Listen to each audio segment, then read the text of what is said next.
नमस्कार, सुबह के 10 बजने को है। वक्त हो चला है अपना बिहार का। मैं हूं शुभी मिश्रा आपके साथ। और जमीन के बदले नौकरी घोटाला मामले में आज आरजेडी अध्यक्ष लालू प्रसाद से पूछताछ होगी।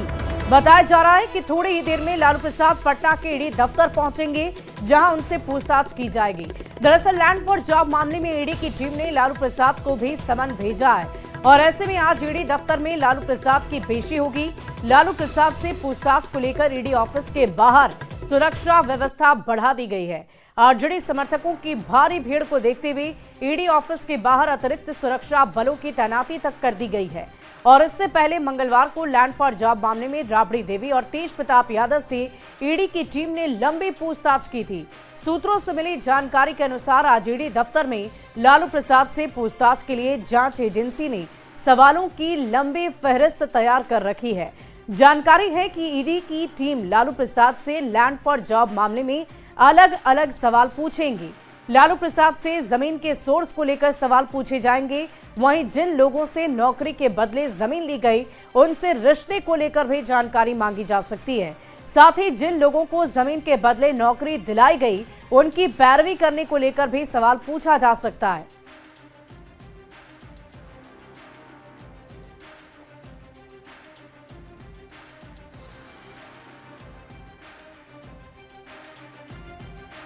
लैंड फॉर जॉब मामले में आज लालू प्रसाद यादव से पूछताछ होनी है ईडी दफ्तर में। कल उनके बड़े बेटे तेज प्रताप यादव और उनके पत्नी राबड़ी देवी से भी पूछताछ हुई थी। और आज लालू प्रसाद का ये खास दिन, अहम दिन, जिस दिन उन्हें ईडी के सवालों का सामना करना होगा। और आज लालू प्रसाद को ईडी के सवालों का सामना करना होगा। और इसके पहले लैंड फॉर जॉब मामले को समझना जरूरी है कि आखिर ये क्या मामला है जिसमें पूरा लालू परिवार मुश्किलों से घिरा पड़ा है, क्योंकि इसी मामले में राबड़ी देवी और तेज प्रताप यादव से भी पूछताछ हुई है। और बुधवार को आरजेडी अध्यक्ष लालू प्रसाद से पूछताछ की जा सकती है, इसकी चर्चा हो रही है। और इसके मद्देनजर पूरी तैयारी की गई है। तैयारी ये रखी गई है कि ईडी दफ्तर के बाहर सुरक्षा व्यवस्था मुकम्मल है और इसके साथ साथ पुलिस बल की तैनाती कर दी गई है, ताकि किसी भी तरीके से अगर कार्यकर्ता या फिर आरजेडी के नेताओं की तरफ से हंगामा किया जाता है तो उन्हें कंट्रोल किया जा सके। दरअसल ये पूरा मामला साल 2004 से लेकर 2009 के बीच का बताया जा रहा है, जब लालू प्रसाद देश के रेल मंत्री हुआ करते थे। और तब रेलवे ग्रुप डी की बहाली हुई थी और बहाली में गड़बड़ी का आरोप लगा हुआ था। रेलवे में नौकरी के बदले जमीन लेने का ये आरोप लालू फैमिली पर लगा था और इसी आरोप को लेकर लगातार कार्रवाई जारी है और ईडी की टीम की तरफ से सवाल जवाब भी किए जा रहे हैं। वहीं लालू प्रसाद के परिवार समेत अन्य लोगों पर आरोप है अभ्यर्थियों से जमीन लेकर नौकरी देने का आरोप लगा है। आरोप यह है कि लालू परिवार के नाम पर जमीन की रजिस्ट्री कराई गई और इसी जमीन की रजिस्ट्री को लेकर ईडी की तरफ से लगातार सवाल किए जा रहे हैं। साल 2021 में इस केस में सीबीआई की प्रारंभिक जांच शुरू हुई और सीबीआई ने 18 मई 2022 को मुकदमा दर्ज कर दिया। इसके साथ साथ समझिए कि क्या है लैंड फॉर जॉब मामला। दरअसल भोला यादव, जो उस वक्त यानी कि तत्कालीन रेल मंत्री हुआ करते थे, लालू प्रसाद के ओएसडी थे। यानी कि लालू प्रसाद जब रेल मंत्री थे तो उनके ओएसडी थे भोला यादव। जुलाई 2022 में भोला यादव को अरेस्ट कर लिया गया और इसके बाद 10 अक्टूबर 2023 को 16 आरोपी के खिलाफ चार्जशीट दाखिल की गई। और इसी पूरे मामले को लेकर लगातार चर्चा हो रही है और यहां तक कि कोर्ट में सुनवाई के साथ साथ ईडी दफ्तर में भी लगातार जांच पड़ताल जारी है। सवालों की लंबी लिस्ट रखी गई है ईडी की तरफ से, जिसका जवाब आज लालू प्रसाद यादव को देना होगा। बढ़ते आगे, लैंड फॉर जॉब मामले पर लालू प्रसाद से ईडी आज सवाल जवाब करेगी, जिसे लेकर सियासत काफी गर्म हो गई है। सत्ता पक्ष के नेताओं ने कहा है कि जो जैसा करेगा उसे वैसा ही भरना पड़ेगा। वहीं विपक्ष के नेताओं ने चुनाव को लेकर कार्रवाई करने का आरोप लगा दिया है। तो ये तो न्यायिक प्रक्रिया है।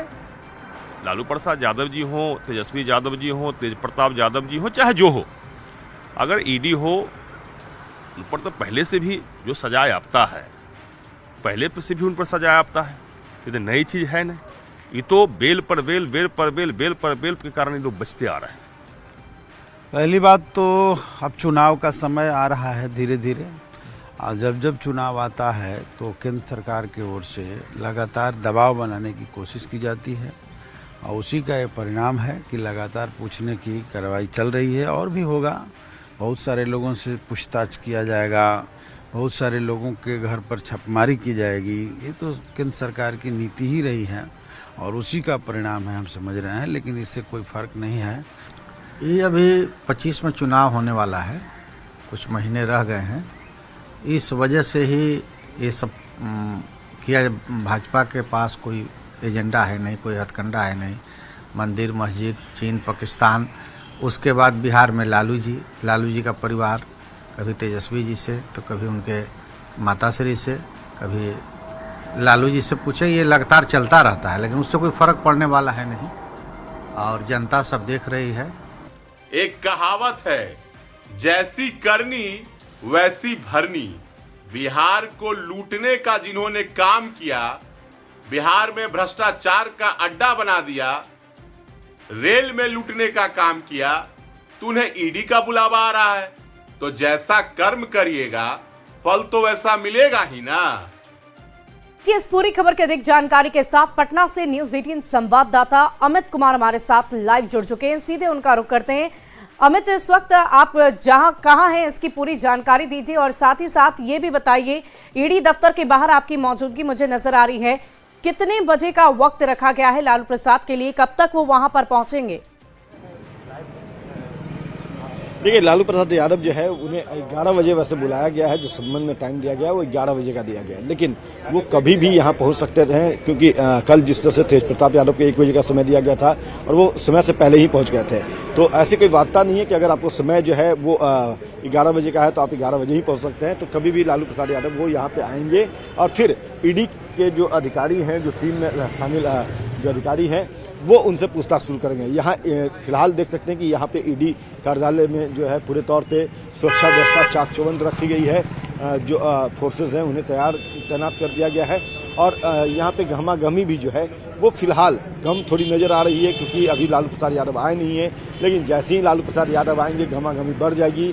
तमाम जो आरजेडी के नेता, कार्यकर्ता, विधायक, पूर्व मंत्री हैं वो उनके साथ आएंगे, क्योंकि कल राबड़ी देवी जब आई थी तो कमोवेश ऐसी ही तस्वीर देखने को मिली थी। और इससे पहले भी जब तेजस्वी यादव यहाँ आए थे और लालू प्रसाद यादव जब पिछली बार पूछताछ के लिए उन्हें बुलाया गया था तो उस दौरान भी काफ़ी गहमागहमी हुई थी। तो इस बात की संभावना है कि आज भी यहाँ पे गहमागहमी होगी। जो आरजेडी के कार्यकर्ताओं नेताओं का जुटान जो है वो होगा। लेकिन ये तमाम चीज़ें इतर है। सबसे महत्वपूर्ण चीज़ है कि आज ईडी कार्यालय में लालू प्रसाद यादव से पूछताछ के लिए बुलाया गया है और वो कभी भी यहाँ पहुंच सकते हैं। सवालों की वाकई हमें देखने वाली बात होगी कि कितने देर में लालू प्रसाद यादव की मौजूदगी वहां पर नजर आती है, कब तक वो वहां पर पहुंचते हैं। साथ ही साथ राबड़ी आवाज से न्यूज़ 18 संवाददाता विनीता मिश्रा भी हमारे साथ जुड़ी हुई हैं। विनीता, क्या किसी तरह की कोई हलचल अभी आप देख पा रही हैं? सुबह का वक्त है और कुछ ही देर बाद लालू प्रसाद यादव को ईडी दफ्तर पहुंचना है, कैसा माहौल है राबड़ी आवास के बाहर? सुबह 11 बजे का टाइम ही ईडी दफ्तर लालू प्रसाद यादव के पहुंचने का, और उसके मद्देनजर अगर राबड़ी आवास की हम बात करें तो यहाँ देख सकते हैं कि जो पूरी तैयारी है वो नजर आ रही है। लालू प्रसाद यादव किसी भी वक्त यहाँ से निकलकर ईडी दफ्तर जा सकते हैं और उसके मद्देनजर सुरक्षा के चाक चौबंद इंतजाम किए गए हैं। हालांकि पार्टी के कार्यकर्ता फिलहाल यहाँ नजर नहीं आ रहे हैं। लालू प्रसाद यादव थोड़ी ही देर में यहाँ से निकलेंगे और जो हलचल है वो अब तेज होती हुई नजर आ रही है।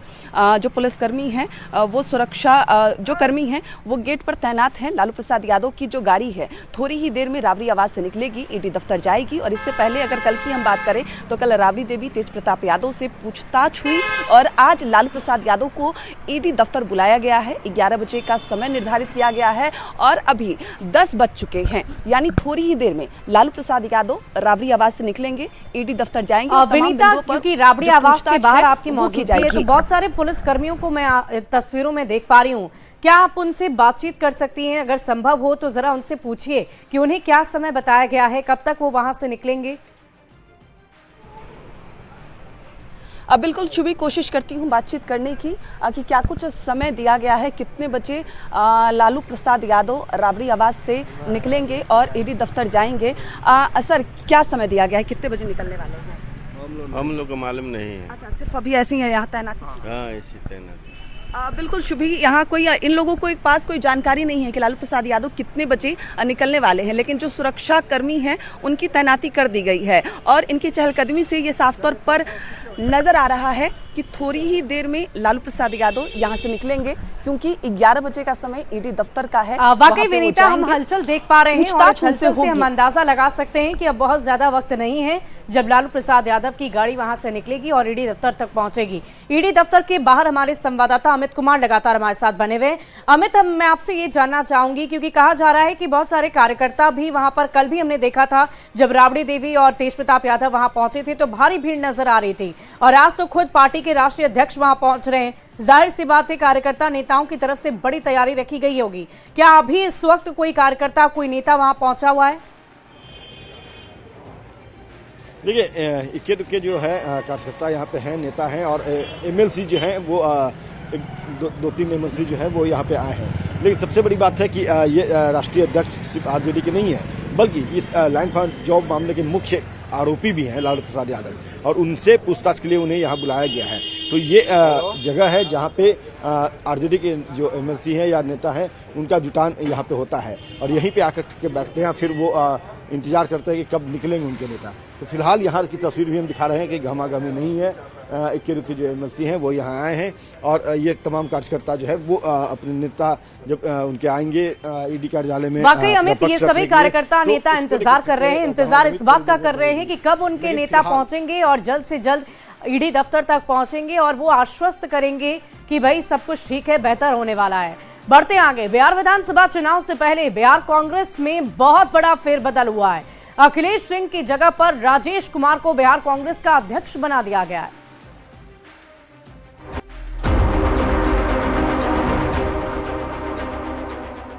बिहार में आरजेडी की बैसाखी छोड़कर कांग्रेस अपने पैरों पर खड़े होने को बेचैन है। अगले विधानसभा चुनाव में अपनी खो चुकी राजनीतिक जमीन को पाने की छटपटाहट में कांग्रेस के अंदर एक के बाद एक बड़े फेरबदल हो रहे हैं। पहले कृष्णा अल्लावरू को बिहार कांग्रेस का प्रभारी बनाया गया, फिर आरजेडी को ना भाने वाले कन्हैया कुमार ने 16 मार्च से बिहार में नौकरी दो पलायन रोको यात्रा शुरू की, और अब बिहार कांग्रेस अध्यक्ष के पद से अखिलेश सिंह की छुट्टी कर दी गई है। अखिलेश सिंह की जगह राजेश कुमार को बिहार कांग्रेस का अध्यक्ष बनाया गया है। इसको लेकर पार्टी के राष्ट्रीय महासचिव केसी वेणुगोपाल की ओर से मंगलवार को आदेश जारी किया गया। दलित समुदाय से आने वाले राजेश कुमार मूल रूप से औरंगाबाद जिले के ओबरा के रहने वाले हैं। फिलहाल कुटुंबा विधानसभा क्षेत्र से विधायक हैं और विधानसभा में पार्टी के मुख्य सचेतक भी हैं। राजेश कुमार पहली बार 2015 में विधायक बने और फिर 2020 में भी कुटुंबा विधानसभा क्षेत्र से जीत दर्ज की। किसी जमाने में दलित समाज को कांग्रेस का कोर वोटर माना जाता था, लेकिन 1990 के बाद कांग्रेस धीरे धीरे कमजोर होती गई और उसके वोटर कई पार्टियों में बंट गए। राजेश कुमार को प्रदेश अध्यक्ष बनाकर कांग्रेस ने एक बार फिर अपने पुराने जनाधार को पाने की कोशिश की है। कामयाबी कितनी मिलती है ये वक्त बताएगा, क्योंकि करीब 2 दशक से आरजेडी की बैसाखी के सहारे बिहार में घसीट रही कांग्रेस कई खेमों में बटी हुई है। ऐसे में पार्टी के पुराने नेता राजेश कुमार के नेतृत्व को मन से स्वीकार करते हैं या नहीं, ये बड़ा सवाल है। न्यूज 18 के लिए पटना से संजय कुमार के साथ ब्यूरो रिपोर्ट। वहीं राजेश कुमार को बिहार कांग्रेस का नया अध्यक्ष बनाया गया है। राजेश कुमार ने इसके लिए कांग्रेस नेतृत्व का आभार भी जताया। उन्होंने कहा है कि कम समय में ज्यादा काम करना है। उन्होंने ये भी कहा कि बिहार में कांग्रेस कमजोर नहीं है और हमें काम करने की जरूरत है और सभी मिलकर काम करेंगे। बात करते हैं बिहार कांग्रेस के नए अध्यक्ष राजेश कुमार से, जो कि कुटुंबा से एमएलए भी हैं। राजेश जी, बहुत बहुत बधाई आपको, प्रदेश अध्यक्ष की कमान आपको मिल रही है। किस तरह से आगे बढ़ाएंगे चुनावी साल में कांग्रेस को? देखिए, मैं सबसे पहले तो आपके चैनल के माध्यम से हम अपने नेता न्याय योद्धा राहुल गांधी जी के प्रति और मल्लिकार्जुन खड़गे साहब को और केसी वेणुगोपाल हमारे प्रभारी कृष्णा अल्लावरू को बधाई देता हूं कि हम लोग को इस तरह का मौका दिया। और जैसा कि आप कह रहे हैं, ये कम समय में ज़्यादा काम करने के लिए हमें अवसर मिला है, और हम समझते हैं कि आने वाला समय में ये कम समय में काम करने में ज़्यादा मज़ा आता है। चूँकि ज़्यादा समय होता है तो मानव नेचर है कि आदमी सोचता है कि हमारे पास बहुत समय है, और जब कम समय होता है तो आदमी ताकत से काम करता है। तो इसलिए कम समय में ज़्यादा काम करना है, ऐसा मेरा मानना है। आपके चैनल से मैं बता दे रहा हूँ कि हम ऐसा नहीं मानते कि हम बहुत कमज़ोर हैं, हमको काम करने की आवश्यकता है। राहुल गांधी जी ने जोड़ना शुरू कर दिया है, तो देखिएगा कि आने वाला समय में हमारा वोट का प्रतिशत बढ़ेगा। हम 23% वोट का से 24% वोट का हम काम करना है, और उनको कैसे जोड़ना है राहुल जी को भी पता है और मुझे भी पता है। इसलिए बी टीम नहीं है, आने वाला समय में वो दिखेगा। काम करने की आवश्यकता है, हमको काम कर करके लोगों को जन समर्थन में कैसे जोड़ना है, कांग्रेस की विचारधारा को कैसे अपने तक लाना है। बहुत धन्यवाद। तो ये थे कांग्रेस के नवनियुक्त अध्यक्ष राजेश कुमार।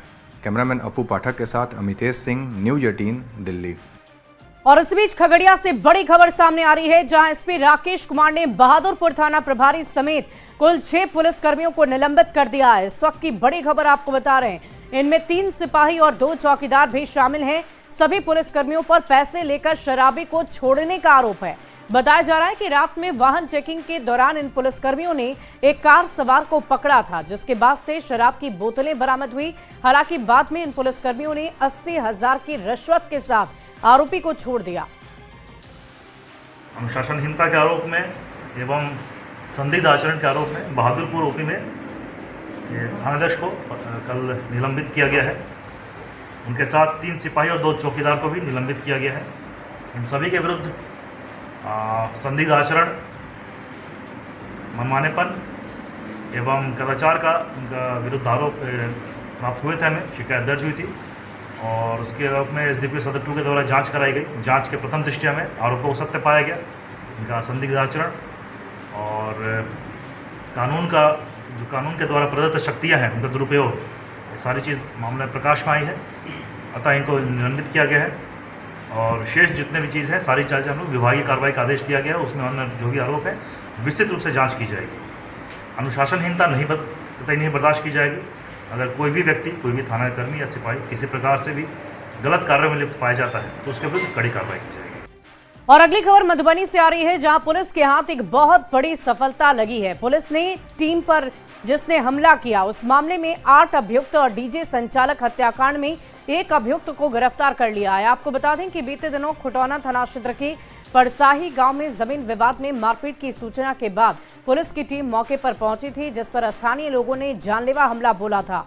इस हमले में पुलिस के कई जवान शहीद हो गए। वहीं दूसरी घटना में खुटौना थाना क्षेत्र के ही गांव झाजपट्टी में बीते दिनों एक डीजे संचालक की हत्या कर दी गई थी।